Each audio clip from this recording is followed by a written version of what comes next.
Senhora Presidente do Parlamento Português, Senhora Presidente do Parlamento Europeu, dignatários presentes, caros colegas deputados. Portugal é, como disse a Senhora Presidente do Parlamento Europeu, a Europa. E temos gosto e orgulho em ser desta Europa. Desta Europa, da Europa que juntos fundámos, da Europa que pertencemos e desta nação que, por muito que nos tentem pisar, é a mais antiga e a mais reconhecida de toda a Europa. Esta nação, este Parlamento, que por isso mesmo, apesar da diversidade e daquilo que nos separa, neste Parlamento e fora dele, nunca tivemos dúvidas do lugar que nos pertencia e do lugar em que estaríamos, no dia em que uma bárbara agressão condenou um país da Europa à miséria e ao sofrimento. Por isso também não tivemos dúvidas nesse dia que somos a Europa, porque sabemos onde devemos estar para proteger aquilo que é a nossa civilização. Só que esta não é só a Europa que defende a Ucrânia, nem é só a Europa de defesa dos direitos fundamentais, nem é só a Europa que queremos para o futuro, como contraponto aos grandes blocos mundiais. Esta é a Europa que se tem afundado na pouca transparência, na corrupção e naquilo que de pior tem atingido as instituições internacionais.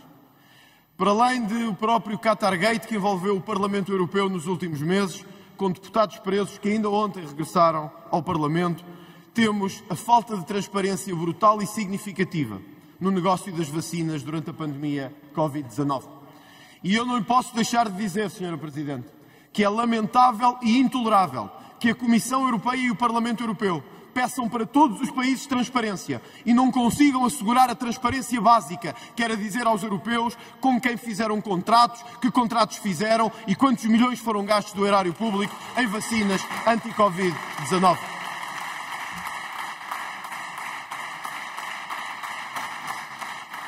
Senhora Presidente, a Europa teve a maior entrada de imigrantes ilegais desde 2016. Só 1 milhão de pessoas pediram asilo em 2022 na União Europeia. Foi o ano em que mais imigração ilegal houve na Europa desde a grande crise de 2016. Não é sustentável continuarmos a viver numa casa sem portas, em que o jardim é porta de todos, mesmo de criminosos, terroristas e bandidos. Senhora Presidente, esta União Europeia,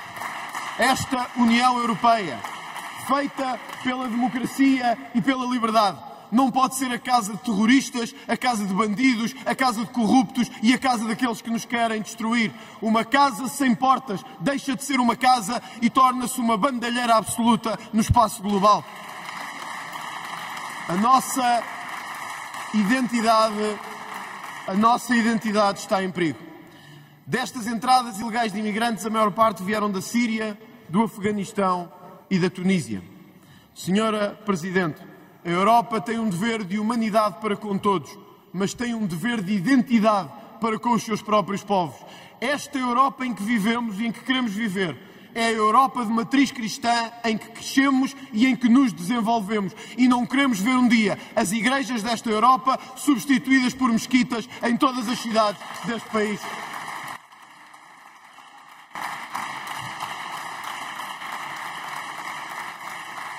Ainda a semana passada, 4 bebés foram esfaqueados nos Alpes franceses por um refugiado sírio. Valeu a ação de um português que deu o seu corpo e a sua integridade para defender aquelas famílias. Não ao terrorista e não ao sírio, mas a esse português ferido nós prestamos aqui a nossa homenagem por aquilo que fez nos Alpes franceses.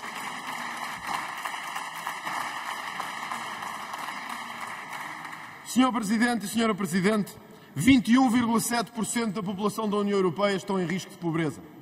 21,7%, incluindo neste território português, estão em risco de pobreza. Na União Europeia, que multiplica cargos políticos, no espaço político onde há mais políticos do que em qualquer outra zona do mundo, onde o Parlamento Europeu gasta em viagens, em lugares, em lobbies, em cargos e em assessores, mais do que qualquer outro espaço do mundo.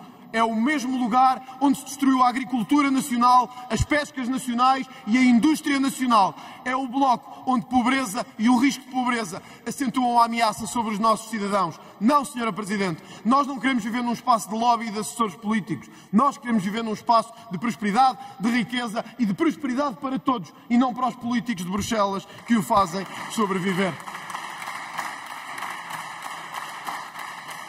Mas também não queremos viver na Europa da chantagem, na Europa que ameaça a então candidata a primeira-ministra italiana de que se ganhasse ia ter que se ver com Bruxelas e que cá estariam para tomar medidas se fosse necessário. Ou o Parlamento Europeu que vetou a presidência húngara da próxima rotatividade da União Europeia.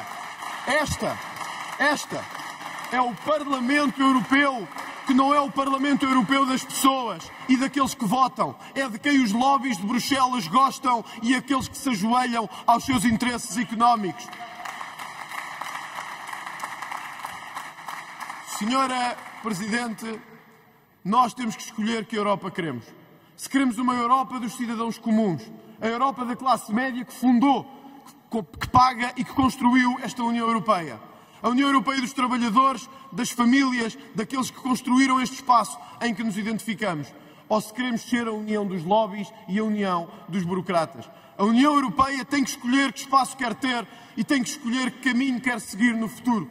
Se quer seguir o caminho dos homens e mulheres comuns que construíram esta Europa, ou da propaganda LGBTI sobre as crianças, da cultura woke que destrói a nossa civilização, da islamização da Europa e do empobrecimento dos nossos cidadãos. Entre um caminho e outro, nós vamos sempre escolher o caminho que interessa. O caminho daqueles que vocês todos ignoram, mas é o caminho daqueles que pagam os nossos salários e são os europeus comuns, aqueles que valem a pena por estarmos aqui. O resto é lobby, o resto é Bruxelas. E essa, Sra. Presidente, não é a nossa Europa. Muito obrigado.